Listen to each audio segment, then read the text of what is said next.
बिस्मिल्लाहिर्रहमानिर्रहीम। अस्सलाम वालेकुम जमात अशतम।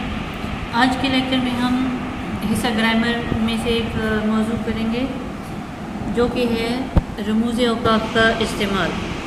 रमूज़ औक़ाफ़ आप जानते हैं तहरीर में आने वाली अलामतों को कहा जाता है।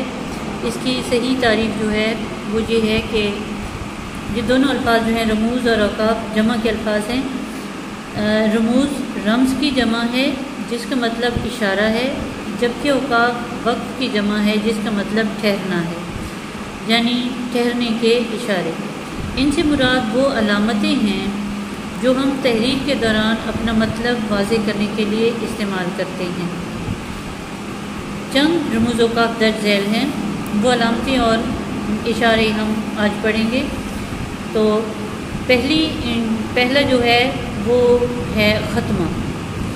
ख़त्मा की अलामत ये एक छोटी सी लाइन है जिसको जुमले के मुकम्मल होने पर लगाया जाता है। जैसे आप इंग्लिश में फुल स्टॉप लगाते हैं सेंटेंस के एंड होने पे, इसी तरीके से एक जुमले के इख्तिताम पर हम ख़त्मा की अलामत लगाते हैं उर्दू में।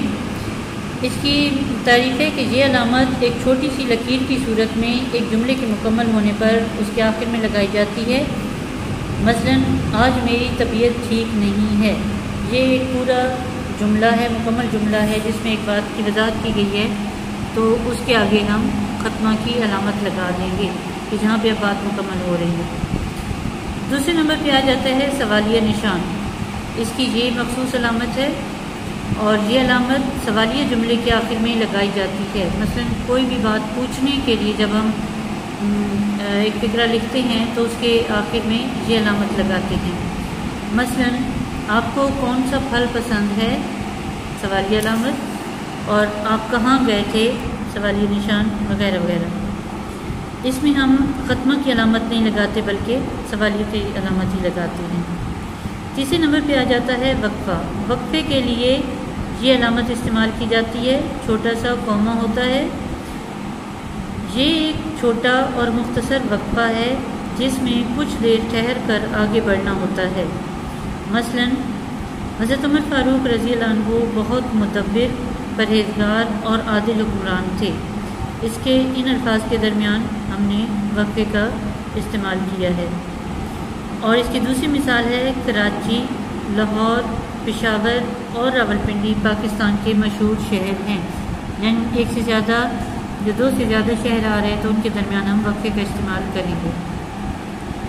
चौथे नंबर पे आ जाता है तफसीलिया। तफसीलिया की ये मखसूस अलामत है, दो नुक्ते ऊपर नीचे और आगे छोटी सी लाइन। इसकी तारीफ़ है कि ये मंदरजा ज़ैल या हस्ब ज़ैल ऐसे अल्फाज जब हम इस्तेमाल करते हैं तो ये उनकी अलामत है। ये किसी कौल या इक़्तिबास से पहले लगाई जाती है।